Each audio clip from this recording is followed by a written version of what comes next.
Vous écoutez Radio Salvetat, la radio des Hauts-Cantons.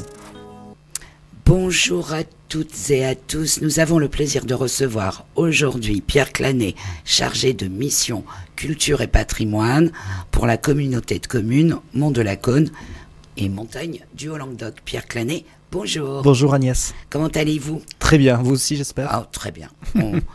On est avec vous à l'antenne, tout va bien.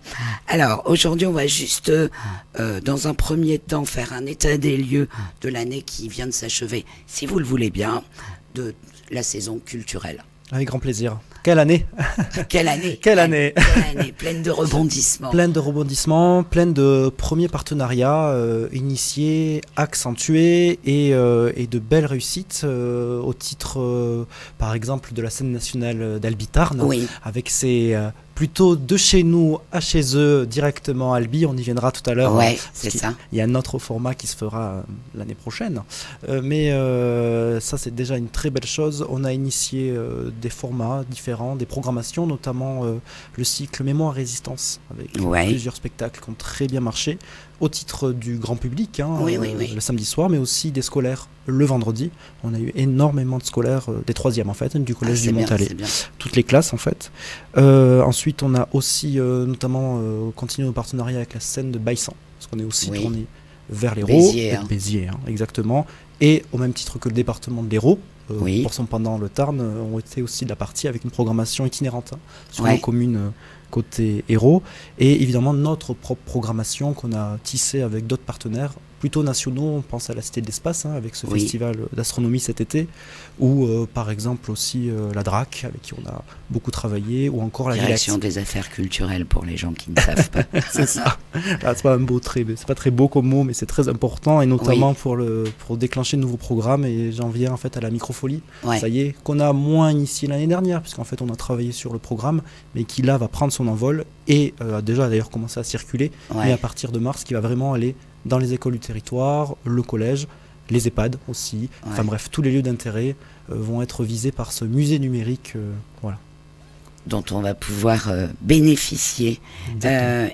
Alors, on va donc, merci Pierre, on va donc parler donc de cette saison culturelle qui a d'ores et déjà démarré et qui va s'achever fin juin. Exactement. Voilà, dans 6 mois. On a démarré, enfin vous avez démarré par l'association Parcours. Exactement, une association de Montpellier. Oui, qui a démarré en 2009 et qui est créée par Stéphane Aymar et Charlie Bascou.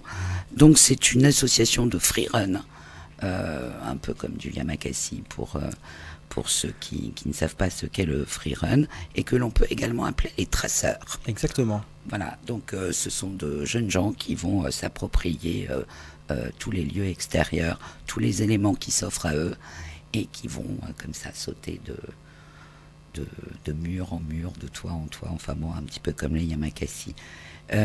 Donc ils sont venus, me semble-t-il, sur la Cône déjà. Oui, début janvier. Début janvier, comment ça s'est passé? Ils étaient au Boulodrome. Au Boulodrome, la météo n'était pas la plus magnifique, mais quand même bien. Mais ça s'est très bien passé, et ce qui est intéressant, c'est que non seulement ils font des démonstrations, mais aussi des ateliers avec le public. Les plus jeunes ou aussi les plus initiés, ou pas d'ailleurs, les amateurs. Et l'idée, c'est aussi de parler de ce parcours en fait, avec un cas, parce qu'en fait c'est la discipline, le freerun, c'est ça, vous dit Agnès. Et puis l'idée, c'est d'investir des lieux et d'en faire un terrain de jeu géant pour en fait c'est un mi-chemin entre le spectacle vivant, un peu de cirque aussi, et du théâtre, parce qu'en fait, tout est imaginé pour aussi créer une histoire. Vous avez participé physiquement? Hélène, un peu plus. Hélène, c'est vrai. Alors Hélène en supervision, mais mais pas en réel. Mais on a encore 3 belles séances au cours de l'année qui vont être programmées, et on va Vous avez les dates? J'ai les dates. Alors la prochaine, c'est le 30 avril à Vianne. Cette fois-ci. Ensuite, nous en avons un peu plus tard dans l'année. Ça sera, alors c'est pour le deuxième, c'est pas dans cette saison-là, c'est pour la saison septembre-décembre. Ça sera en octobre, et une dernière, ça sera à toute fin de l'année, vers novembre. Et à chaque fois, on vise d'autres communes. Donc on aura Rosis, qui sera visée notamment. Super. Voilà. Donc on veut vraiment être du côté tarnais comme du côté héroltais, sans distinction. Alors, on va parler à présent, si vous le voulez bien, des parenthèses hivernales. Que sont ces parenthèses hivernales, Pierre? C'est un bon moyen de se réchauffer en plein cœur de l'hiver. Donc c'est le dimanche 19 février prochain à Viane. C'est tout un après-midi de concerts. En fait, c'est 3 concerts en un au Temple de Viane. Et ça sera essentiellement, alors pour commencer, on a le quatuor à cordes, donc violon, violoncelle, qui va interpréter du classique, mais aussi beaucoup de moderne. Donc réinterprété avec les cordes, c'est très sympa. Ok. Voilà, clin d'œil, mais tout est sympa pendant cette journée. On a aussi Charlotte Coulot avec Stéphane Baron qui seront là pour nous interpréter du récital lyrique, accompagné d'un piano. Et là aussi, dans Imaginaires d'un temple, ça devrait être assez sympathique en termes d'acoustique. Exactement. Alors je vais juste vous couper et rappeler qui est Charlotte Coulot.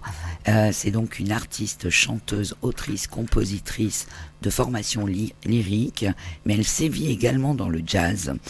Et ma foi, de façon merveilleuse, elle vient de s'affairer à la chanson française, si je puis dire, et a sorti un tout nouvel album qui s'appelle Voyage. C'est une artiste de Cambon, enfin pas de Cambon, mais sa famille est de Cambon. Du coup, elle y a passé ses jeunes années en vacances. Et c'est un être tout à fait délicieux que nous avons pu recevoir sur Radio Salvetat il n'y a pas longtemps. C'était en fin d'année, juste avant la sortie de son nouvel album. Je vous invite vraiment à aller la rencontrer parce qu'elle est totalement abordable et adorable. Donc voilà, enfin ça c'était pour Charlotte, pardon. Non mais c'est bien de le préciser parce qu'on le dira à la fin, mais c'est que du 100% local, ou presque. Voilà. Et pour terminer, on aura Dora Beckett qui sera là avec Thierry Casal en duo de flûte traversière. Là aussi, un moment qui va être assez exquis. Et Dora, elle habite du côté de Senot, La Capelle, Escroux. D'accord. Et le quatuor à cordes, les premières, elle, c'est Brassac, c'est Montélarier. Donc on est sur du Mont-de-la-Cône, Sidobrero, plein pot. Plein pot, très bien, il y en a pour tout le monde. Enfin, en toute équité, pardon. Donc ça, c'est pour les parenthèses hivernales.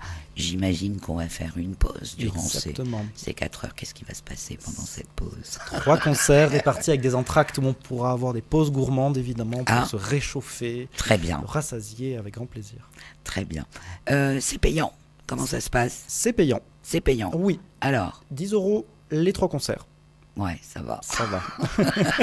Ça va, franchement, ça va. Oui. 10 € pour pouvoir voir ces artistes. Non, franchement, ça va. Quand on sait un peu la qualité des spectacles qui arrivent.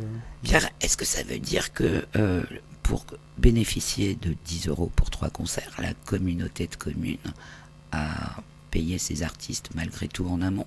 Exact. En fait, à participer à ce que nous puissions bénéficier de tels tarifs. Exactement. La communauté de communes est extrêmement, on va dire, incitatrice en la matière, et la rentabilité, pour l'instant, on n'y est pas du tout. Et le but, c'est justement d'être le plus large possible et de soutenir avec nos partenaires financiers. On n'est pas le seul à supporter la programmation, mais extrêmement diversifié et surtout vraiment ouverte. Donc l'idéal, et le pôle culturel d'ailleurs sera aussi dans cette veine-là, d'ouvrir au plus large public pour permettre à tous ceux qui se sentiraient pas tout de suite intéressés ou qui oseraient pas rentrer à franchir les portes. C'est l'intérêt de lancer une vraie politique culturelle sur le territoire. Ok, allez-y, c'est vraiment pour tout le monde. La musique lyrique est tout à fait abordable, on le rappelle. Puis flûte traversière, etc. Tout ceci est abordable, et puis c'est bien de découvrir de nouveaux types de musique, j'ai envie de dire. On va parler à présent de cette nouveauté, si vous le voulez bien.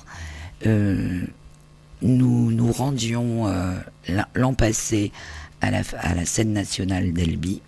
Eh bien, aujourd'hui, c'est la scène nationale d'Elby qui vient jusqu'à nous. Alors, comment, Pierre?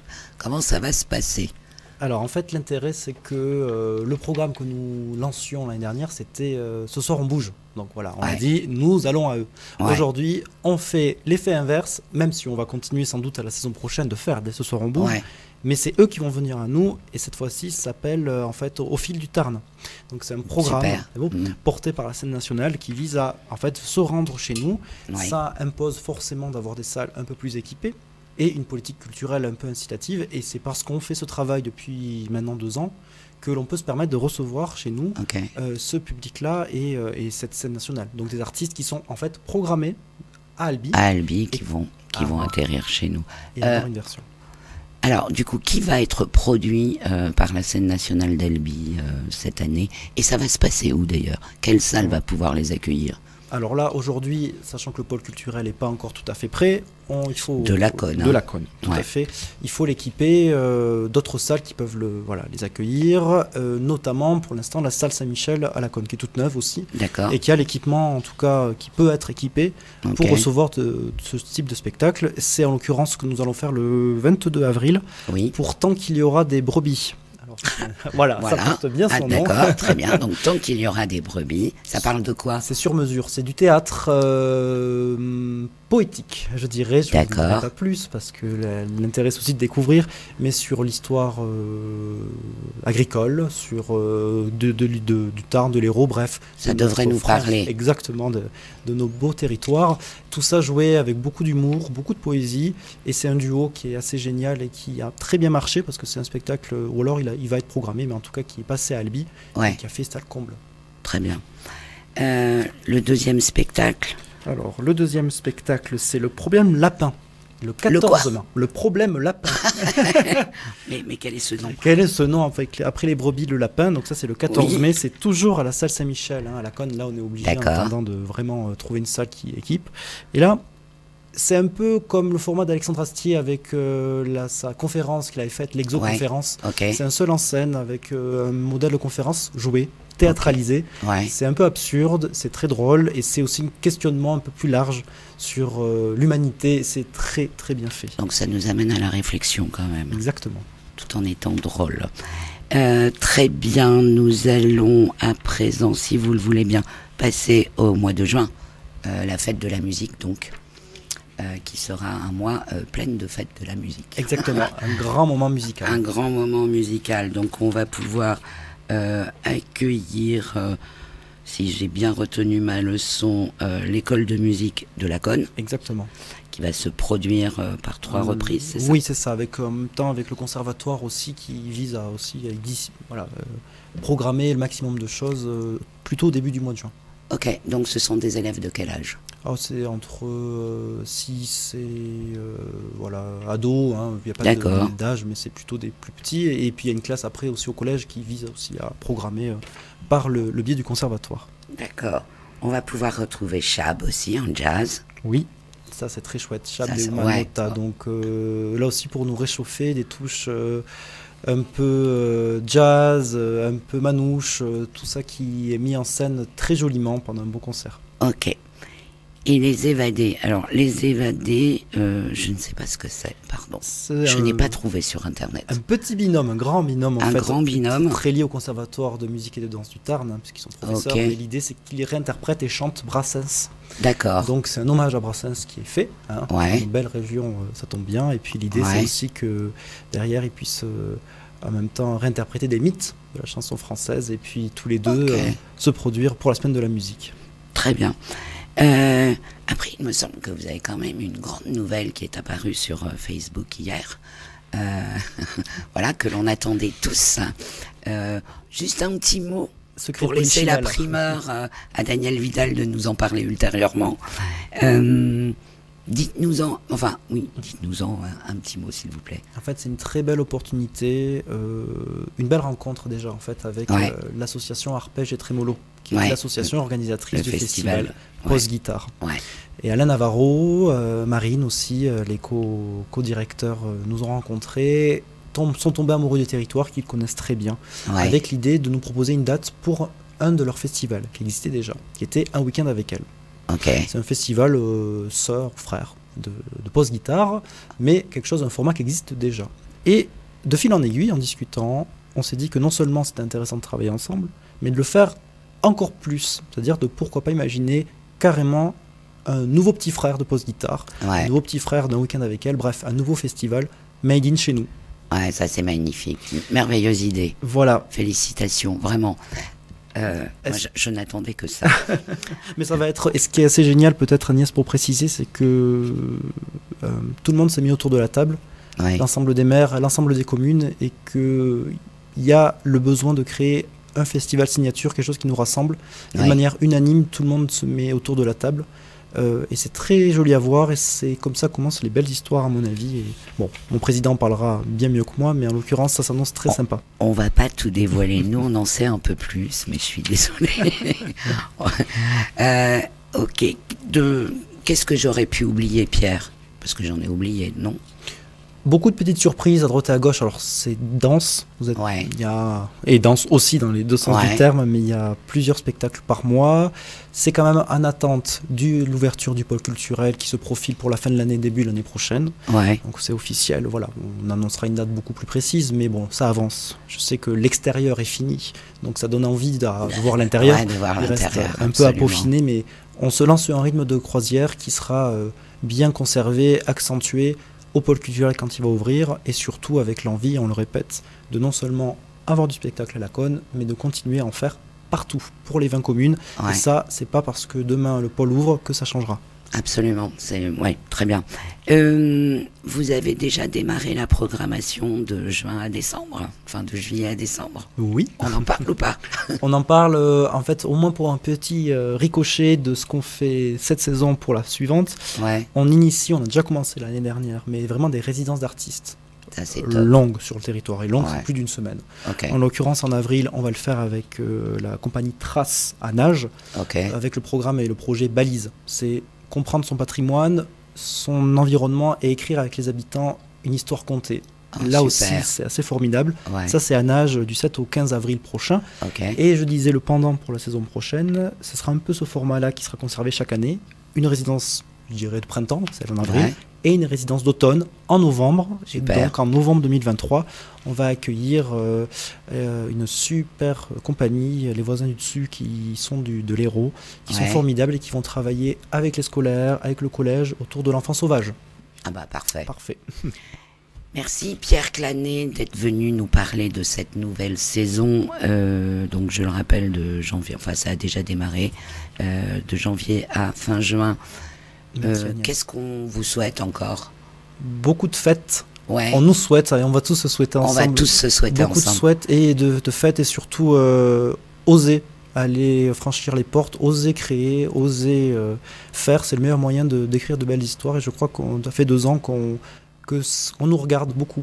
Les territoires voisins, les autres partenaires, en se disant là-haut, ils n'ont rien à envier ailleurs. Et au contraire, on a des choses à apprendre. Il y a des choses qui se passent. Est-ce que vous engagez les habitants à vous proposer des choses ou pas? Oh que oui. Le pôle culturel, il sera formidable quand les gens s'en saisiront au-delà du spectacle du samedi soir. Je caricature, mais c'est un lieu de vie.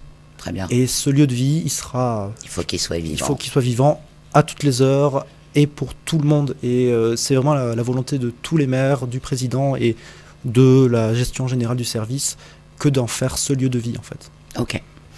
Merci beaucoup Pierre, à très bientôt. Merci, et puis belle saison. Merci beaucoup. Merci à toutes et à tous, bye bye. Ah, pardon, quelle musique avez-vous choisi Pierre aujourd'hui? Ah, du très kitsch mais génial, Never Ending Story, ça tombe bien, on se souhaite une histoire sans fin. Parfait. Radio Salvetat, 102.5, 106.6, la radio des Hauts-Cantons.